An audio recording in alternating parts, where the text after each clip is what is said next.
നമസ്കാരം, കേരള ന്യൂസിലേക്ക് സ്വാഗതം. നമ്മൾ ഇന്ന് ചർച്ച നടത്തുന്നത് കേരളത്തിൽ LDFിൽ നിന്നും UDFിന് പരിശ്രമിച്ചാൽ കിട്ടാൻ പറ്റുന്ന 15 മണ്ഡലങ്ങളെക്കുറിച്ചാണ്. ആ വിഷയം ചർച്ച ചെയ്യുന്നത് സോണി കല്ലറക്കൽ എന്ന മാധ്യമപ്രവർത്തകനാണ്. നമുക്ക് അദ്ദേഹത്തോട് ചോദിക്കാം. സോണി, നമസ്കാരം. നമസ്കാരം. അല്ല, LDFിൽ നിന്ന് UDFിന് കിട്ടാൻ സാധ്യതയുണ്ടെന്ന് പറഞ്ഞു. ആ 15 മണ്ഡലങ്ങൾ ഏതൊക്കെയാണ് എന്നൊന്ന് പറയാതെയോ?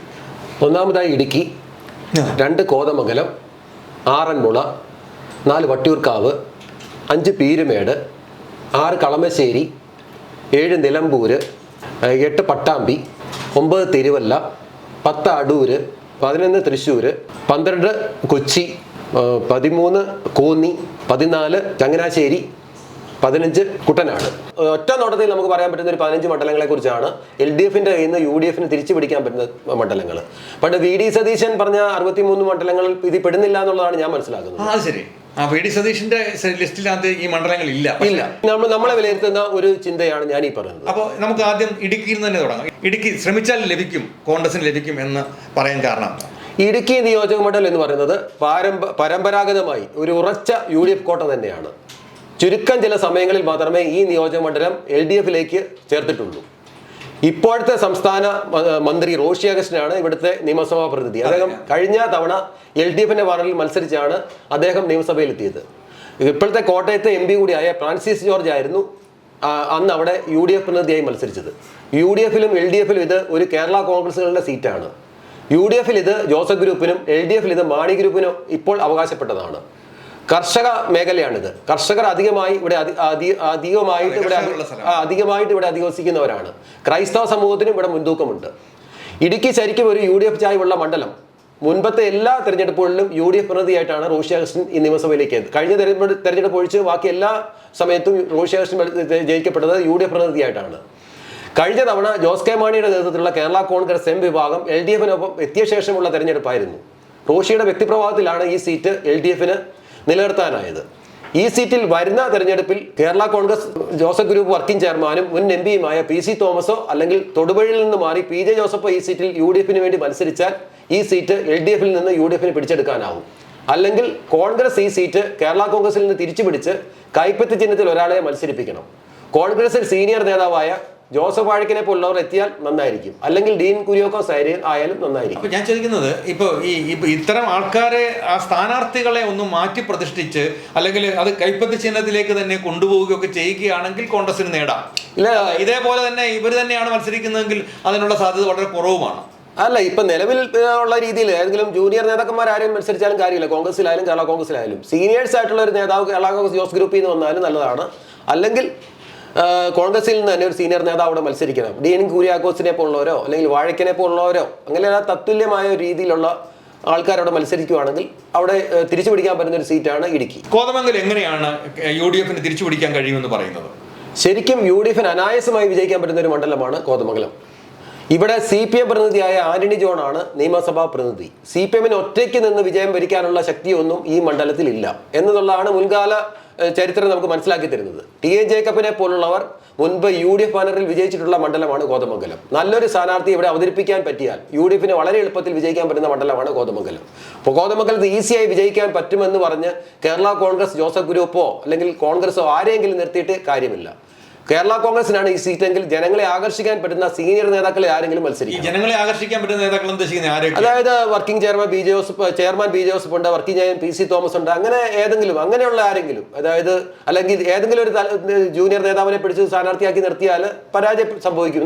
ഇത് കോൺഗ്രസിൽ നിന്ന് അല്ല, കേരള കോൺഗ്രസിൽ നിന്ന് കോൺഗ്രസ് ഏറ്റെടുത്താൽ അതിനുള്ള സാധ്യത തീർച്ചയായിട്ടും. കോൺഗ്രസ് ഏറ്റെടുത്ത് കഴിഞ്ഞാൽ ഇപ്പോഴത്തെ KSUവിന്റെ സംസ്ഥാന പ്രസിഡന്റ് അലോഷിയെ പോലുള്ളവർ മത്സരിച്ചാൽ നല്ലതാണ്. ജോസഫ് വാഴക്കനെ പോലുള്ളവർ മൂവാറ്റുപുഴ മുൻ MLA ആയിരുന്നു. അദ്ദേഹം കോതമംഗലത്ത് വന്ന് മത്സരിച്ചാലും നല്ലതാണ്. അങ്ങനെ നല്ലൊരു DCC പ്രസിഡന്റ് ആയിരുന്ന മുഹമ്മദ് ഷിയാസ് മത്സരിച്ചാലും മുസ്ലിംസ് ആയിട്ടുള്ളവർക്കും പ്രാതിനിധ്യമുള്ള മണ്ഡലമാണ് ഈ കോതമംഗലം എന്ന് പറയുന്നത്. അപ്പൊ DCC പ്രസിഡന്റ് മുഹമ്മദ് ഷിയാസിനും മത്സരിക്കാൻ പറ്റുന്ന മണ്ഡലം തന്നെയാണ് കോതമംഗലം. അങ്ങനെ ആരെങ്കിലും ഈ സീറ്റ് ആഞ്ഞു പിടിച്ചാൽ UDFിന് വിജയിക്കാൻ പറ്റുന്ന ഒന്നാണ് കോതമംഗലം. ആറന്മുള മണ്ഡലത്തെ ജനപ്രതിനിധി വീണ ജോർജാണ്. അവര് മന്ത്രിയാണ്. അപ്പോൾ ആ മന്ത്രി എന്ന നിലയിലും അവർക്ക് സാമുദായികമായിട്ടുള്ള കുറേ പരിഗണനകൾ അവിടെ കിട്ടുന്നുണ്ട്.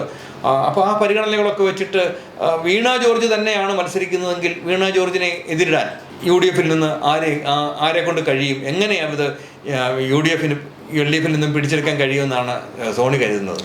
ആറന്മുള എന്ന് പറഞ്ഞാൽ അത് ശരിക്കും പറഞ്ഞാൽ നിലവിലില്ലാതായ പത്തനംതിട്ട നിയോജകമണ്ഡലം എടുത്താലും പുതിയ ആറന്മുള എടുത്താലും അത് UDF-ന് അനുകൂലമായ ഒരു മണ്ഡലം തന്നെയാണ്. ആദ്യം ആറന്മുളയിൽ അവിടെ UDF സ്ഥാനാർത്ഥി തന്നെയാണ് ജയിക്കുന്നത്, ശിവദാസൻ നായർ. അപ്പോൾ അദ്ദേഹം കൈപ്പത്തി ചിഹ്നത്തിലവിടെ മത്സരിച്ച് ജയിച്ചതാണ്. അദ്ദേഹത്തിൻ്റെ ജനകീയമായ ഒരു മുഖമല്ലാത്തതുകൊണ്ട് അല്ലെങ്കിൽ ജനകീയത കുറവായതുകൊണ്ട് മാത്രം പരാജയപ്പെട്ട ഒരു സ്ഥാനാർത്ഥിയാണ് ശിവദാസൻ നായർ. അതായത് മന്ത്രി വീണ ജോർജിനെ സംബന്ധിച്ച് പറഞ്ഞാൽ ഭാഗ്യം കൊണ്ട് നിയമസഭയിൽ എത്താൻ സാധിച്ചതും അങ്ങനെയാണ്. മാധ്യമപ്രവർത്തക കൂടിയ വീണ ജോർജ് ഭാഗ്യം കൊണ്ട് മാത്രം ആറന്മുളയിൽ നിന്ന് ജയിക്കാനും മന്ത്രിയാകാനും ഒക്കെ സാധിച്ചു എന്നുള്ളതാണ് സത്യം. കാരണം നല്ലൊരു സ്ഥാനാർത്ഥിയെ വീണ ജോർജിനെതിരെ കൊണ്ടുവരാനായിട്ട് ആറന്മുളയിൽ UDF നേതൃത്വത്തിന് പിന്നീട് പറ്റിയിട്ടില്ല. അവിടെ അത് പരമ്പരാഗത ഓർത്തഡോക്സ് വിഭാഗക്കാരും അതുപോലെ നായന്മാരുമാണ് ഒരുപാട് അവിടെ കൂടുതലായിട്ടുള്ളത്. അപ്പം ആ ഒരു സമുദായത്തിൽ നിന്നൊരു നല്ലൊരു സ്ഥാനാർത്ഥി അവിടെ അവതരിപ്പിച്ചാൽ, ഇപ്പം അബിൻ ബർക്കിയെ പോലെ ഒരാളെയോ അല്ലെങ്കിൽ രാഹുൽ മാങ്കൂട്ടത്തിലെ പോലെ ഒരാളെ അവിടെ അവതരിപ്പിച്ചാൽ തീർച്ചയായിട്ടും ആറന്മുള തിരിച്ചു പിടിക്കാൻ സാധിക്കും. ഇപ്പം രാഹുൽ മാങ്കൂട്ടം പാലക്കാട് മത്സരിക്കുമ്പോൾ പലരും പറയുന്നതായിട്ട് കേട്ടു അദ്ദേഹത്തിൻ്റെ സ്വദേശമായ ആറന്മുളയിലാണ് മത്സരിക്കാൻ താല്പര്യപ്പെട്ടിരുന്നതെന്ന്. തീർച്ചയായിട്ടും അങ്ങനെയുള്ള ഒരു യുവാവ് അവിടെ മത്സരിക്കാൻ സാധിച്ചാൽ ഒരു പക്ഷേ പാലക്കാട് കിട്ടിയതിനെക്കാട്ടി ഭൂരിപക്ഷത്തിൽ ചിലപ്പോൾ ആറന്മുളയിൽ രാഹുൽ മാങ്കൂട്ടം ജയിച്ചു. ആറന്മുള മണ്ഡലം പണ്ട് തൊട്ടേ ഇപ്പം എത്രയോ കാലമായിട്ട് ആറന്മുള മണ്ഡലം ശരിയായിട്ടും കോൺഗ്രസിന്റെ കുത്തകയായിരുന്നു. അത് അടുത്ത കാലത്താണ് അത് മാറി പറഞ്ഞത്. അടുത്ത മണ്ഡലം വട്ടിയൂർക്കാവാണ്. വട്ടിയൂർക്കാവ് എന്ന് പറഞ്ഞു കഴിഞ്ഞാൽ മുരളീധരൻ തിരിച്ചു പിടിച്ചതല്ല, തിരുവനന്തപുരത്ത് ജില്ലയിൽ പുതുതായി രൂപം കൊണ്ട ഒരു മണ്ഡലമാണ് വട്ടിയൂർക്കാവ്. അതായത് കെ കരുണാകരനും മുരളീധരനും ഒക്കെ കോൺഗ്രസ് വിട്ട് DIC രൂപീകരിക്കുകയും പിന്നെ NCP-യുടെ സംസ്ഥാന പ്രസിഡന്റായി മുരളീധരൻ എത്തുകയൊക്കെ ചെയ്തൊരു കാലഘട്ടമുണ്ട്. അതിനുശേഷം മുരളീധരൻ തന്നെ കരുണാകരൻ്റെ മരണശേഷം മുരളീധരൻ തിരിച്ച് കോൺഗ്രസ്സിലെത്തിയപ്പോഴത്തേക്കിന് കോൺഗ്രസ് സമ്മാനിച്ചൊരു സീറ്റാണ് പുതുതായി രൂപം കൊണ്ട വട്ടിയൂർക്കാവ് എന്ന് പറഞ്ഞ നിയോജക മണ്ഡലം. ശരിക്കും ഇത് കോൺഗ്രസിൻ്റെ ഉരുക്കുകോട്ട തന്നെയായിരുന്നു. മുരളീധരൻ്റെ ആദ്യ സമയത്ത് മത്സരിക്കുന്ന ചെറിയാൻ വിളിപ്പാന്ന് തോന്നുന്നു. ബഹുദൂരം മാർജിനിൽ തോപ്പിച്ചാണ് മുരളീധരൻ അവിടെ വട്ടിയൂർക്കാവ് വിജയിക്കുന്നത്. BJP ഗ്രാജുവലായിട്ട് വളർന്നുകൊണ്ടിരിക്കുന്ന ഒരു മണ്ഡലം കൂടിയാണ് വട്ടിയൂർക്കാവ്. അന്ന് രണ്ടാമത്തെ ടൈമിൽ മുരളീധരൻ മത്സരിക്കുമ്പോൾ BJP-യാണ് കുമ്മനം രാജശേഖരനാണ് രണ്ടാം സ്ഥാനത്ത് വരുന്നത്. അപ്പം TN സീമ എന്ന് പറയുന്ന ആളാണ് LDF-ന്റെ സ്ഥാനാർത്ഥി, അരിവാൾ ചുറ്റിക നക്ഷത്രത്തിൽ CPM-ന്റെ സ്ഥാനാർത്ഥി. അവർ മൂന്നാം സ്ഥാനത്താണ് വന്നിരുന്നത്. ആ മൂന്നാം സ്ഥാനത്ത് നിന്ന് CPM എങ്ങനെ ഇപ്പോൾ ഒന്നാം സ്ഥാനത്ത് എത്തിയെന്നാണ് നമ്മൾ വിലയിരുത്തേണ്ടത്. അവിടെ നല്ലൊരു സ്ഥാനാർത്ഥിയുടെ അഭാവം കൊണ്ട് മാത്രം UDF-ന് നഷ്ടപ്പെടുന്ന സീറ്റാണ് വട്ടിയൂർക്കാവ് എന്ന് പറയുന്നത്. അപ്പം മുരളീധരൻ വടകരയിൽ പോയി മത്സരിക്കാൻ പോയില്ലായിരുന്നെങ്കിൽ തീർച്ചയായിട്ടും അത് UDF-ന്റെ കൈ സുരക്ഷിതമായിട്ട് തന്നെ ഇരിക്കേണ്ടതായിരുന്നു. കാരണം BJP വോട്ടുകളെ ചെറുക്കാൻ പറ്റിയ ഒരു കാൻഡിഡേറ്റ് വട്ടിയൂർക്കാവിൽ അവതരിച്ചാൽ, കാരണം തീർച്ചയായിട്ടും ആ മണ്ഡലം UDF-ന് തിരിച്ചു പിടിക്കാവുന്നതാണ്. ഇപ്പം ശശി തരൂരോ രമേശ് ചെന്നിത്തലയോ K മുരളീധരനെ പോലുള്ളവർ അടുത്ത തെരഞ്ഞെടുപ്പിൽ മത്സരിച്ചാൽ ആ വട്ടിയൂർക്കാവ് കോൺഗ്രസിന് കഴിക്കും. നിസ്സാരരായ സ്ഥാനാർത്ഥികൾ ആരെങ്കിലും വന്നാൽ വീണ്ടും LDF-ന് തന്നെ മേധാവിത്വം ഉണ്ടാകും എന്നുള്ള കാര്യത്തിൽ തർക്കം വേണ്ട. BJP നല്ലൊരു ശതമാനം വോട്ട് വട്ടിയൂർക്കാവിൽ കോൺഗ്രസിൽ നിന്ന് കരസ്ഥമാക്കും എന്നുള്ളതാണ് സത്യം. കോൺഗ്രസ് അത് മൂന്നാം സ്ഥാനത്തേക്ക് പോവുകയും ചെയ്യും. പിന്നെ പറഞ്ഞത് പീരുമേടിനെ കുറിച്ചാണ് അഞ്ചാമതായിട്ട് പറഞ്ഞത്. ഈ പീരുമേട് മണ്ഡലത്തിന്റെ ഈ രാഷ്ട്രീയ ഭൂമിശാസ്ത്രം എങ്ങനെയായിരിക്കും? പീരുമേട് എന്ന് പറഞ്ഞാൽ തേയിലത്തോട്ടം തൊഴിലാളികളുടെ ഒരു മേഖലയാണ് പീരുമേട് എന്ന് പറയുന്നത്. തോട്ടം തൊഴിലാളികളെ ബേസ് ചെയ്താണ്. അതുപോലെ തന്നെ റബ്ബർ തോട്ടവും ഉണ്ട്. റബ്ബർ തോട്ടം മേഖലയും തേയിലത്തോട്ടവും ഒക്കെയുള്ള ഒരു ഏരിയയാണ്. തൊഴിലാളികൾ കൂടുതലായിട്ട് അധിവസിക്കുന്ന ഒരു ഏരിയയാണ്. എന്നിരുന്നാൽ പോലും പിന്നെ തമിഴ് വംശജരും കൂടുതലായിട്ടുണ്ട്. എന്നിരുന്നാൽ പോലും കോൺഗ്രസിനോട് വളരെയേറെ കാലം ആഭിമുഖ്യം പുലർത്തിയിരുന്ന ഒരു മണ്ഡലമാണ് പീരുമേട് എന്ന് പറയുന്നത്. ഇപ്പോൾ KK തോമസ് എന്ന് പറഞ്ഞ ഒരു അന്തരിച്ച കോൺഗ്രസിൻ്റെ സീനിയർ നേതാവ് അദ്ദേഹം വളരെ കാലം MLA ആയിട്ടിരുന്നൊരു മണ്ഡലമാണ് പീരുമേട്. ഒരിക്കലും അദ്ദേഹത്തിൽ നിന്ന് ഒരു സ്ഥാനാർത്ഥിക്കും ഡെപ്യൂട്ടി സ്പീക്കറായ CA കുര്യൻ പോലും അദ്ദേഹത്തോട് മത്സരിച്ചിട്ടുണ്ട്. അദ്ദേഹത്തിന് പോലും വിജയിക്കാൻ സാധിച്ചില്ല KK തോമസിനോട്. അങ്ങനെ വളരെ കാലം KK തോമസിൻ്റെ ഒരു മുന്നേറ്റം തന്നെയാണ് പീരുമേട് നമ്മളെല്ലാം കണ്ടത്. അപ്പോൾ ആ KK തോമസ് മരിച്ചതുകൂടി പിന്നീട് ആ മണ്ഡലം കോൺഗ്രസ് നിലനിർത്താനായില്ല എന്നുള്ളതാണ് സത്യം. അത് കഴിഞ്ഞിട്ട് ഇടുക്കി മണ്ഡലം കേരള കോൺഗ്രസിന് വിട്ടുകൊടുക്കുമ്പോൾ EM അവസ്ഥയ്ക്ക് പിന്നെ പീരുമേട് EM അവസ്ഥ പിന്നീട് പീരുമേട്ടിൽ വരികയും ആദ്യ തവണ ജയിക്കുകയും പിന്നീട് പരാജയപ്പെടുകയായിരുന്നു. പിന്നീട് ഒരിക്കൽ പോലും കോൺഗ്രസിന് ആ സീറ്റ് തിരിച്ചു പിടിക്കാൻ പറ്റിയിട്ടില്ലെന്നുള്ള കാര്യമാണ് വാസ്തവം. അത് LDF-ൽ അത് CPI-യുടെ സീറ്റാണ്. ES വിജിമോൾ ആയിരുന്നു EM അവസ്ഥയെ തോപ്പിച്ചത്. പിന്നീട് ഈ വിജിമോൾ തന്നെ 2 തവണ MLA ആയി. രണ്ടാമത്തെ തവണ വിജിമോളായിട്ട് മത്സരിച്ചത് KK തോമസിന്റെ മകനായ സിറിയക് തോമസ് ആയിരുന്നു. കഴിഞ്ഞ തവണയും സിറിയക് തോമസ് തന്നെയാണ് സ്ഥാനാർത്ഥിയായത്. അപ്പം ഈ പരമ്പരാഗതമായി ഒരു സ്ഥാനാർത്ഥി തന്നെ മത്സരിക്കുന്നത് തന്നെ അവിടെ ഒരു നെഗറ്റീവ് എനർജി ഉണ്ടാക്കുന്നതാണ് എൻ്റെ ഒരു അഭിപ്രായം. നല്ലൊരു സീനിയർ നേതാക്കൾ ഇപ്പോൾ ഡീൻ കുര്യാക്കോസ് MPയെ പോലുള്ള ആ ഒരു തലത്തിൽ നിൽക്കുന്ന ആരെങ്കിലും അവിടെ മത്സരിച്ചാൽ പീരുമേട് സ്വാഭാവികമായിട്ടും കോൺഗ്രസിന് തിരിച്ചു കിട്ടുകയും ചെയ്യും.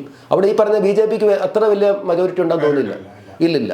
അവിടെ തമിഴ് മേഖലയെ സ്വാധീനിക്കാൻ പറ്റുന്ന ആരെങ്കിലും ഒരാളെ, ഒരു സീനിയർ നേതാക്കന്മാരെ കോൺഗ്രസ് തന്നെ കൈപ്പത്തി ഇനത്തിൽ കളത്തിലിറക്കിയാൽ ഈ സീറ്റ് തിരിച്ചു പിടിക്കാൻ പറ്റുമെന്നുള്ളതാണ് എൻ്റെ വിശ്വാസം. പീരുമേട് അങ്ങനെയായാൽ പീരുമേട് UDF അനുകൂലമായി മാറും. ഇല്ലെങ്കിൽ ഈ പറഞ്ഞ പോലെ തന്നെ തിരിച്ചു പോയിക്കൊണ്ടേയിരിക്കും. അവിടെ ഞാൻ പറഞ്ഞില്ല, CPM സ്ഥാനാർത്ഥി പോലുമല്ല അവിടെ വിജയിക്കുന്ന CPIയുടെ സ്ഥാനാർത്ഥിയാണ്. അവർക്ക് ഈ പറഞ്ഞ ഒരു വലിയൊരു അണികളുണ്ടെന്നൊന്നും ഞാൻ വിശ്വസിക്കുന്നില്ല.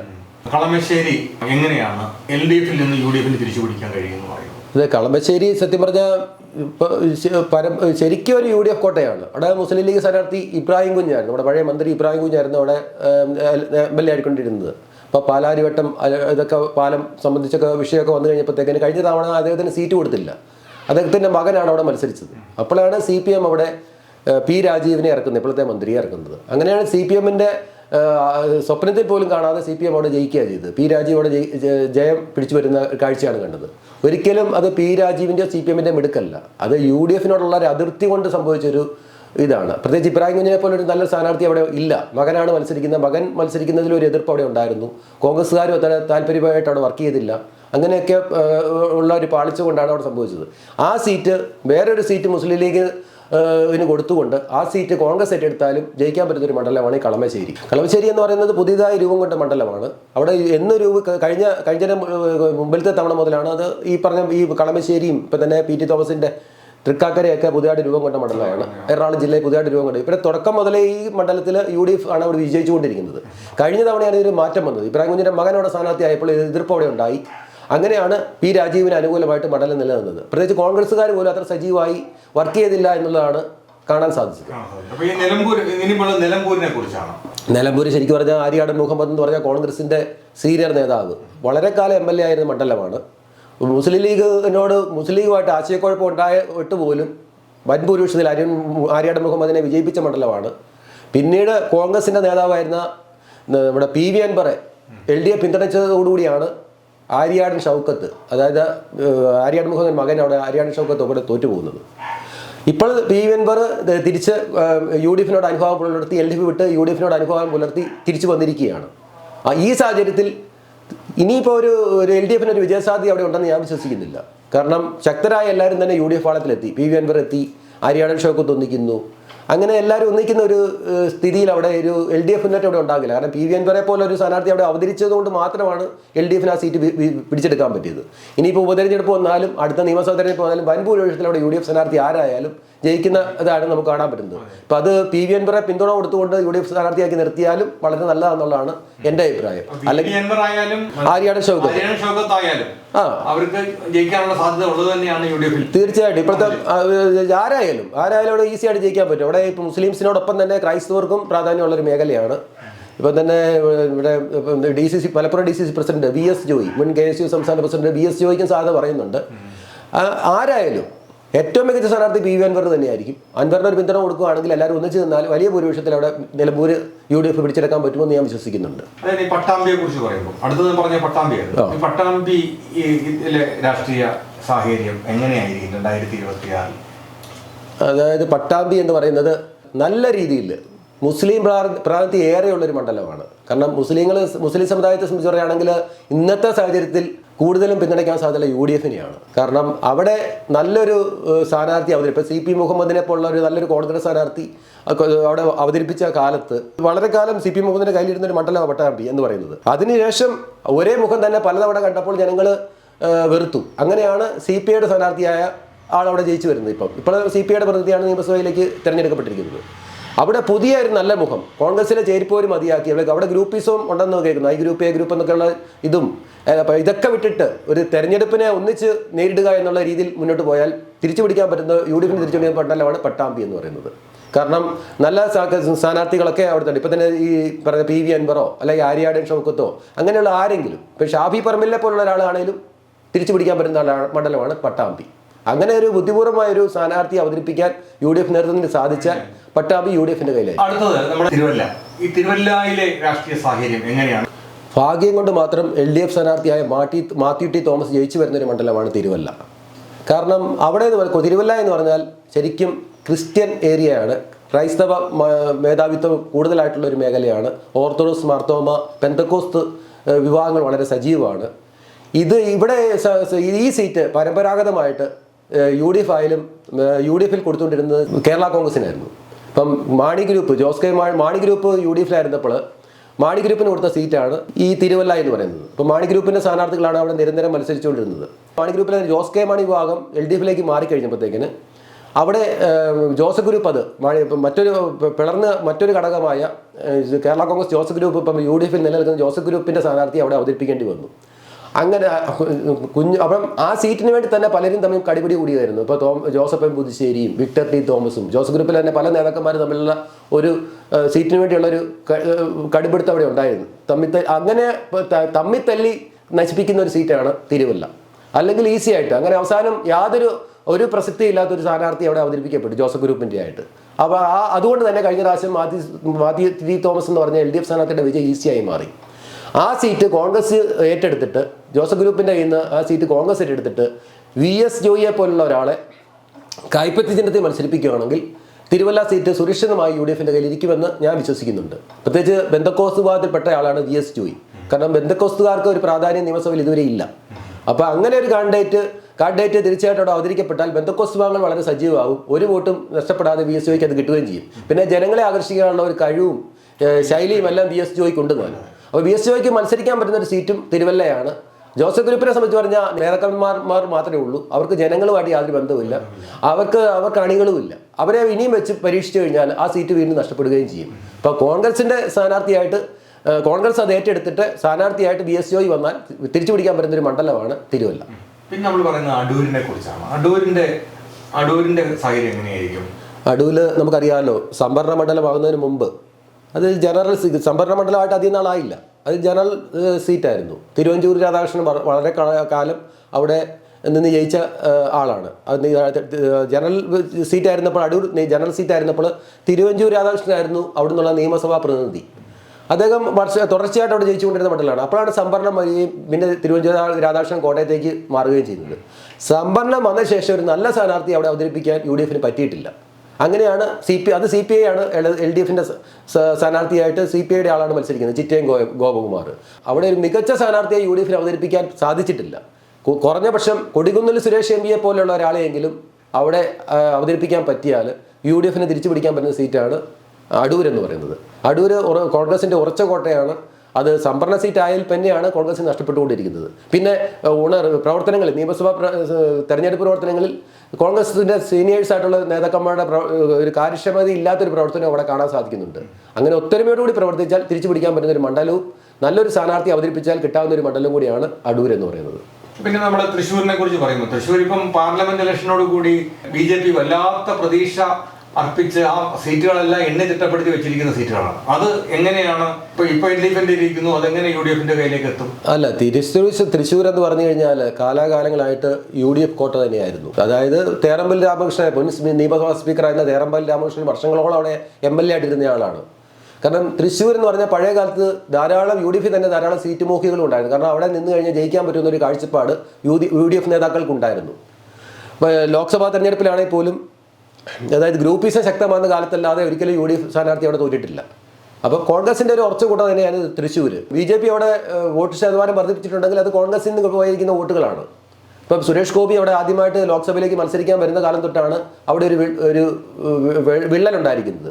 കോൺഗ്രസ് വോട്ടുകളുടെ ഒഴുക്ക് BJP-യിലേക്ക് പോകുന്ന ഒരു കാഴ്ച അവിടെ കാണുന്നുണ്ട്. പിന്നെ അവിടെയുള്ള നേതാക്കന്മാർക്ക് അടിത്തട്ടിലേക്ക് ഒരു പ്രവർത്തനവും കാണില്ല. അങ്ങനെയാണ് മുരളീധരൻ നോക്കുന്നത്. അപ്പം അവിടെ ശരിക്കും പറഞ്ഞു കഴിഞ്ഞാൽ BJP വോട്ടുകൾ നഷ്ടപ്പെടുത്താതെ കോൺഗ്രസിനെ ഒറ്റ ചരടിൽ കോർത്തു കൊണ്ടുപോകാൻ പറ്റുന്ന ഒരു സ്ഥാനാർത്ഥി അവിടെ അവതരിപ്പിച്ചാൽ കോൺഗ്രസിന് ആ സീറ്റ് തിരിച്ചു പിടിക്കാൻ പറ്റുമെന്ന് വിശ്വസിക്കുന്ന ഒരാളാണ് ഞാൻ. ഇപ്പം മുൻ KPCC പ്രസിഡന്റായ VM സുധീരനെ പോലുള്ള ഒരാളെ, അല്ലെങ്കിൽ മുല്ലപ്പള്ളി രാമചന്ദ്രനെ പോലുള്ള ആളെ, അങ്ങനെയുള്ള ഏതെങ്കിലും ഒരു സീനിയർ ആയിട്ടുള്ള ഒരാളെ ഇവിടെ അവതരിപ്പിക്കാൻ പറ്റുവാണെങ്കിൽ, തൃശ്ശൂർ അവതരിപ്പിക്കാൻ പറ്റുവാണെങ്കിൽ ആ സീറ്റ് ഉറപ്പായിട്ടും കോൺഗ്രസിന് UDF-ന്റെ കയ്യിലിരിക്കും. അപ്പോൾ ആ സീറ്റ് തിരിച്ചു പിടിക്കുകയും ചെയ്യാം. BJP-യിലോട്ടുള്ള പോക്ക്, BJP-യുടെ വളർച്ച തടയാൻ പറ്റുന്ന ഒരു കോൺഗ്രസ് നേതൃത്വത്തെയാണ് അവിടെ വേണ്ടത്. ഒരു കോൺഗ്രസ് കാൻഡിഡേറ്റ് ആണ് അവിടെ വേണ്ടത്. അങ്ങനെ ഒരു സീനിയർ ആയിട്ടുള്ള ആളവിടെ മത്സരിക്കാൻ വന്നാൽ ആ സീറ്റ് തീർച്ചയായിട്ടും UDF-ന് അനുകൂലമായി വന്നിരിക്കും. കോൺഗ്രസിലെ ഈ പഠനപ്പിണക്കങ്ങളും അല്ലെങ്കിൽ അവരുടെ ഈ ഗ്രൂപ്പിസം ഒക്കെ അവസാനിപ്പിച്ച് സ്ഥാനാർത്ഥികളെ നിശ്ചയിക്കുമ്പോൾ ഗ്രൂപ്പ് അടിസ്ഥാനത്തിൽ നിർത്താതെ ശക്തനായ ഒരു സ്ഥാനാർത്ഥിയെ നിർത്തി ഇത് കോൺഗ്രസിന് തിരിച്ചു പിടിക്കണമെന്ന അർത്ഥത്തിൽ ഈ ഗ്രൂപ്പുകളൊക്കെ വിചാരിച്ചാൽ മാത്രമേ ഈ കോൺഗ്രസിനെ തിരിച്ച് ഈ ഭരണങ്ങളൊക്കെ ഈ സ്ഥാനങ്ങളൊക്കെ പിടിക്കാൻ പറ്റുള്ളൂ. അവിടെയൊക്കെ എനിക്ക് കിട്ടാത്തത് കൊണ്ട് ഞാൻ അവനെ തകർക്കും എന്ന രീതിയിൽ ഇവർ വീണ്ടും ഗുരുവാ സംഘങ്ങളായിട്ട് പ്രവർത്തിക്കുമ്പോൾ അത് മറ്റുള്ളവർക്ക് ജയത്തിനൊക്കെയുള്ള സാധ്യത മാത്രമാകും എന്ന് നമുക്ക് ഓരോ മണ്ഡലങ്ങൾ നമ്മൾ പരിശോധിക്കുമ്പോൾ നമുക്ക് മനസ്സിലാകും. അതെ, അതാണ് കഴിഞ്ഞ നിയമസഭാ തെരഞ്ഞെടുപ്പിൽ സംഭവിച്ചത്. പലരും സീനിയേഴ്സ് ആയിട്ടുള്ള പല നേതാക്കന്മാരും സീറ്റിന് വേണ്ടി കോട്ട് തയ്ച്ച് നിന്നപ്പോൾ പുതുമുഖങ്ങളെ കൂടുതൽ പല മണ്ഡലങ്ങളിൽ അവതരിപ്പിച്ചു ഹൈക്കമാൻഡിൻ്റെ താല്പര്യത്തോടു കൂടി. അപ്പോൾ ആ സമയത്ത് പല മണ്ഡലങ്ങളിലും സീനിയേഴ്സ് ആയിട്ടുള്ള നേതാക്കന്മാരുടെ പ്രവർത്തനങ്ങൾ നിർജ്ജീവമായിരുന്നു. അതും ഒരു പരിധി വരെ ജയത്തെ ബാധിച്ചിട്ടുണ്ട്. ഇപ്പം കഴക്കൂട്ടം പോലുള്ള മണ്ഡലങ്ങളൊക്കെ ഇങ്ങനെ സംഭവിച്ചിട്ടുണ്ട്. അപ്പം പ്രതീക്ഷിക്കാതെ കുറേ സ്ഥാനാർത്ഥികൾ പലയിടത്തും വന്നു UDF-ന്. ഇത് പലരെയും ഇഷ്ടക്കേട്, പല സീനിയേഴ്സിൻ്റെ ഇഷ്ടക്കേട് അവിടെ വന്നു. പിന്നെ ഗ്രൂപ്പിസം, ഇതൊക്കെ കൊണ്ടുമാണ് കഴിഞ്ഞ പ്രാവശ്യം ഭരണം പോയത്. കൊച്ചിയെ കുറിച്ച് പറയുകയാണെങ്കിൽ എങ്ങനെയാണ്? കൊച്ചിയെ സംബന്ധിച്ച് കൊച്ചി പുതിയ എറണാകുളം ജില്ലയിൽ ഈ കളമശ്ശേരി നമ്മുടെ തൃക്കാക്കര പോലെ പുതിയതായി രൂപം കൊണ്ടൊരു മണ്ഡലമാണ് കൊച്ചി. അതായത് ഈ കൊച്ചി രൂപീകൃതമാകുമ്പോൾ ആദ്യം കൊച്ചി വരുന്ന തെരഞ്ഞെടുപ്പിൽ, കൊച്ചി നിയോജകമണ്ഡലം രൂപീതമായി വരുന്ന ആദ്യത്തെ തെരഞ്ഞെടുപ്പിൽ അവിടെ സ്ഥാനാർത്ഥി മുകൾ ഒരുപാട് പേരായിരുന്നു. അതുകൊണ്ട് തന്നെ ആദ്യത്തെ തെരഞ്ഞെടുപ്പിൽ തന്നെ കൊച്ചിയിലെ സ്ഥാനാർത്ഥി തോറ്റുപോകുന്നതാണ് നമുക്ക് കാണാൻ സാധിച്ചത്. കാരണം സ്ഥാനാർത്ഥികളാകാൻ വേണ്ടിയുള്ള വടംവലിയും ഗ്രൂപ്പീസും ഒക്കെ കൊണ്ട് നഷ്ടപ്പെടുത്തുന്ന ഒരു സീറ്റാണ് കൊച്ചി. അപ്പോൾ അങ്ങനെയൊന്നും ഇല്ലാതെ നല്ലൊരു സ്ഥാനാർത്ഥി അവതരിപ്പിച്ചുകൊണ്ട് UDF ഒറ്റക്കെട്ടായി മുന്നോട്ട് പോയാൽ കൊച്ചി തിരിച്ചു പിടിക്കാൻ പറ്റും. പ്രത്യേകിച്ച് മുസ്ലിംസ്, അതുപോലെ ലത്തീൻ കത്തോലിക്ക വിഭാഗം, ഇങ്ങനെയുള്ള ആളുകളുടെ മുൻതൂക്കമുള്ള ഒരു ഏരിയയാണ് ഈ കൊച്ചി എന്ന് പറയുന്നത്. അപ്പം അവിടെ അങ്ങനെയുള്ള ഒരു നല്ലൊരു സ്ഥാനാർത്ഥിയെ, പ്രത്യേകിച്ച് ഭരണം കിട്ടണം, അല്ലെങ്കിൽ ഞങ്ങൾ ഇനി നിന്ന് കഴിഞ്ഞാൽ ഇനിയും പ്രതിപക്ഷത്തിരിക്കും എന്നുള്ള തോന്നലോടുകൂടി അടുത്തത് അവിടെ മത്സരിക്കാൻ ഇറങ്ങിയാൽ, നല്ലൊരു സ്ഥാനാർത്ഥി അവതരിപ്പിച്ചുകൊണ്ട് പ്രവർത്തനത്തിന് ഇറങ്ങിയാൽ തിരിച്ചു പിടിക്കാൻ പറ്റുന്നൊരു മണ്ഡലമാണ് കൊച്ചി എന്ന് പറഞ്ഞ കൊച്ചി നിയോജക മണ്ഡലം.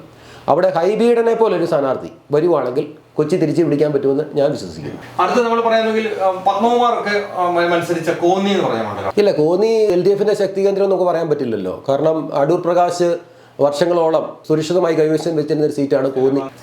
ആറ്റിങ്ങൽ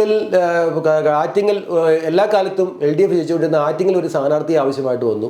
അപ്പം അതിന് പറ്റിയ സ്ഥാനാർത്ഥി എന്നുള്ളത് അടൂർ പ്രകാശാണെന്ന് കണ്ടുകൊണ്ട് അദ്ദേഹത്തെ പാർലമെന്റിലേക്ക് മത്സരിപ്പിക്കാൻ നിയോഗിച്ചതുകൊണ്ട് മാത്രം അദ്ദേഹത്തിന് ഈ കോന്നി MLA സ്ഥാനം രാജിവെക്കേണ്ടതായിട്ട് വന്നു. അതേ തുടർന്നാണ് ആ സീറ്റ് LDF-ലേക്ക് പോയത്. അപ്പം അടൂർ പ്രകാശ് റോബിൻ പീറ്റർ എന്ന് പറഞ്ഞൊരു സ്ഥാനാർത്ഥിയെ പ്രഖ്യാപിച്ചിരുന്നതാണ്. അദ്ദേഹത്തിന് ആ സീറ്റ് അടൂർ പ്രകാശ് നിർദ്ദേശിച്ച സ്ഥാനാർത്ഥിക്ക് അവസരം കൊടുക്കാതെ വേറൊരാളെ അവിടെ പ്രതീക്ഷിച്ചു. ആ സീറ്റ് തമ്മിത്തല്ല് മൂലം നശിപ്പിക്കുകയും ചെയ്തു. പിന്നീടാണ് അവിടെ CPM ഈ തുടർച്ചയായിട്ട് 2 തവണ വിജയിച്ചുകൊണ്ടിരിക്കുന്നത്. ഈ കഴിഞ്ഞ LDF-നെ ഒരു സമയത്ത് പിടിച്ചിരുന്ന കോട്ട അടൂർ പ്രകാശ് തിരിച്ചു കൊണ്ടുവന്നതാണ് ആ സീറ്റ്. സീനിയേഴ്സ് ആയിട്ടുള്ള അടൂർ പ്രകാശിനെ പോലുള്ളവരെ വിശ്വാസത്തിലെടുത്തുകൊണ്ട് നല്ലൊരു പ്രവർത്തനം കാഴ്ചവെച്ച് കഴിഞ്ഞാൽ തിരിച്ചു പിടിക്കാൻ പറ്റുന്ന സീറ്റാണ് കോന്നി. ഈ അടൂർ പ്രകാശ് തന്നെ മത്സരിച്ചാൽ ഒരുപക്ഷെ ആ സീറ്റ് തിരിച്ചു പിടിക്കാൻ പറ്റുമെന്ന് വിശ്വസിക്കുന്നുണ്ട്. കോന്നി സീറ്റ് അത് UDF-ന് അനുകൂലമായിട്ട് വരികയും ചെയ്യും. ആറ്റിങ്ങൽ ലോക്സഭാ മണ്ഡലം തന്നെ നമുക്കറിയാം, അടൂർ പ്രകാശിനെ പോലുള്ള ഒരാൾ അവിടെ മത്സരിച്ചുകൊണ്ടാണ് ആ സീറ്റ് തിരിച്ചു പിടിക്കാൻ പറ്റുന്നത്. അല്ലെങ്കിൽ അത് എന്നും LDF-ന്റെ കയ്യിലായിരുന്നു. ഇവിടെ അതുപോലെ തന്നെ കോന്നിയിലും അതുപോലെ തന്നെ അടൂർ പ്രകാശിനെ പോലെ ഒരാളോ അല്ലെങ്കിൽ അദ്ദേഹത്തിന്റെ വിശ്വാസത്തിൽ എടുത്തുകൊണ്ട് അദ്ദേഹത്തിനെ മുൻനിർത്തി, ഇപ്പം പാലക്കാട് ഷാബി പറമ്പിൽ ഇറങ്ങി പ്രവർത്തിച്ചതുപോലെ പ്രവർത്തിച്ചുകൊണ്ടുള്ള ഒരു പ്രവർത്തനം കാഴ്ചവെച്ചാൽ കോന്നി മണ്ഡലം UDF-ന് അനുകൂലമായി വരും എന്നുള്ള കാര്യത്തിൽ യാതൊരു തർക്കവുമില്ല. ചങ്ങനാശ്ശേരിയെ പറ്റി പറഞ്ഞു കഴിഞ്ഞാൽ ക്രൈസ്തവ കത്തോലിക്ക വിഭാഗത്തിന് വളരെയേറെ പ്രാധാന്യമുള്ളൊരു മണ്ഡലമാണ്. കേരള കോൺഗ്രസ്സുകാർക്ക് നല്ലൊരു വേരോട്ടമുള്ളൊരു മണ്ഡലമാണ്. UDF-ൽ ആയിരുന്ന കേരള കോൺഗ്രസ് മാണി വിഭാഗം UDF-ലായിരുന്നപ്പോൾ അവർക്ക് കൊടുത്തിരുന്ന സീറ്റാണ്. അവിടെ CF തോമസ് ആയിരുന്നു അവിടെ വർഷങ്ങളോളം അവിടുത്തെ MLA. അതിനുശേഷം ജോസ് കെ മാണി വിഭാഗം LDF-ലേക്ക് പോവുകയും അവർക്ക് LDF ആ സീറ്റ് കൊടുക്കുകയും ചെയ്തു. മറിച്ച് അന്ന് വിഘടിച്ച് വന്ന ജോസഫ് ഗ്രൂപ്പിന് ഈ സീറ്റ് കൊടുക്കുകയും ചെയ്തു. അന്ന് അത്തരം വലിയ പ്രാധാന്യമൊന്നും അത്ര വലിയ പ്രസക്തനൊന്നും അല്ലാത്ത VJ ലാലി എന്ന് പറഞ്ഞൊരു സ്ഥാനാർത്ഥിയാണ് ജോസഫ് ഗ്രൂപ്പ് അവിടെ അവതരിപ്പിച്ചത്. അതുകൊണ്ട് തന്നെ പരാജയപ്പെടപ്പെട്ട സീറ്റാണ് ചങ്ങനാശ്ശേരി. ചങ്ങനാശ്ശേരി UDF-ന് എന്നും പ്രത്യേകിച്ച് NSS-ഉം നായന്മാരും കത്തോലിക്ക വിഭാഗവും ഇടതൂർന്ന് നിൽക്കുന്ന ഒരു മണ്ഡലം കൂടിയാണ് ഈ ചങ്ങനാശ്ശേരി എന്ന് പറയുന്നത്. അവർ എപ്പോഴും UDF ജയിക്കണമെന്ന് ആഗ്രഹിക്കുന്ന ഒരു മണ്ഡലമാണ്. നല്ലൊരു സ്ഥാനാർത്ഥി അവിടെ കേരള കോൺഗ്രസിനോ ഇപ്പോൾ ജോസഫ് ഗ്രൂപ്പിനോ കോൺഗ്രസിനോ അവതരിപ്പിക്കാൻ പറ്റിയാൽ തീർച്ചയായിട്ടും അവിടെ ആ സീറ്റ് UDF-ന് അനുകൂലമായിട്ട് വരും. കുട്ടനാട് എന്ന് പറഞ്ഞു കഴിഞ്ഞാൽ പ്രത്യേകിച്ച് മാർത്തോമ, ഓർത്തഡോക്സ്, യാക്കോബ അങ്ങനെ ക്രൈസ്തവ കമ്മ്യൂണിറ്റിക്ക് വളരെ മുൻതൂക്കമുള്ളൊരു മണ്ഡലം തന്നെയാണ് കുട്ടനാട്.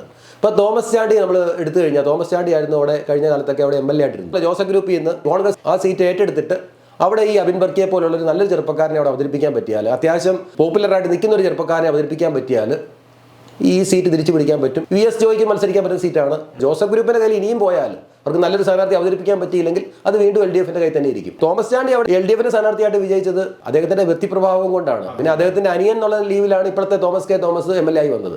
നല്ലൊരു സ്ഥാനാർത്ഥി വന്നാൽ തോമസ് കെ തോമസ് പരാജയപ്പെടുകയും ചെയ്യും. ഈ 15 സീറ്റുകളുടെ ചർച്ചകളിലും എനിക്ക് മനസ്സിലാകുന്നത് ഇതെല്ലാം ഘടകകക്ഷികളുടെ കാരുണ്യത്തിൽ അവർ കോൺഗ്രസിന് വിട്ടുകൊടുത്താൽ മാത്രം സംഭവിക്കുന്ന പല കാര്യങ്ങളുമുണ്ട്.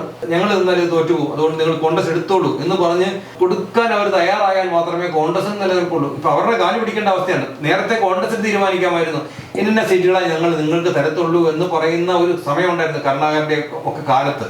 പക്ഷെ ഇന്ന് അതല്ല. ഇന്ന് അവര് ഞങ്ങളിത് എടുത്തോട്ടെ എന്ന് ചോദിച്ച് റിക്വസ്റ്റ് ചെയ്ത് വാങ്ങിക്കാനേ പറ്റൂ. അങ്ങനെ ഞങ്ങൾ വാങ്ങിച്ച് കിട്ടിയാൽ കോൺഗ്രസിന് തിരിച്ച് കേരളത്തിൽ വീണ്ടും അധികാരത്തിൽ വരാൻ കഴിയും. ഇല്ലെങ്കിൽ അവർ വീണ്ടും ഗ്രൂപ്പുകളെയും കുറുവ സംഘങ്ങളൊക്കെ ആയിട്ട് വീണ്ടും പ്രതിപക്ഷത്ത് തന്നെ പോയിരിക്കേണ്ട അവസ്ഥ ഉണ്ടാകും തോന്നിയത്.